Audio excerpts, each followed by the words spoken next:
Bon dia, soc Sandra Blanco Gómez, de segon de batxillerat mixte, i vos vaig a parlar sobre per què el meu test sobre què és el càncer és un test d'àmbit acadèmic.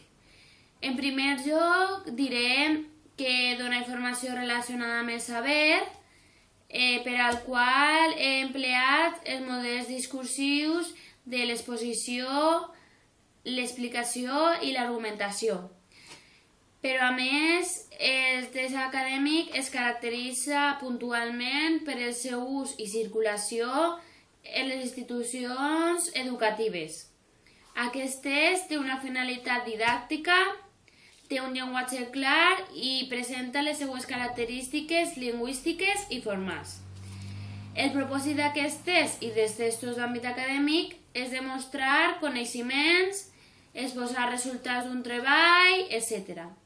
Per altra banda, s'utilitza un llenguatge específic i tècnic, amb un registre formal.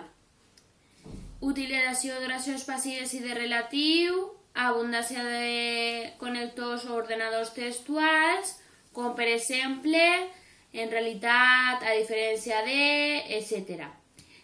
Per a finalitzar, diré que per les característiques que he comentat abans, puc dir que és un test d'àmbit acadèmic. Gràcies per la vostra atenció i espero que us hagi agradat.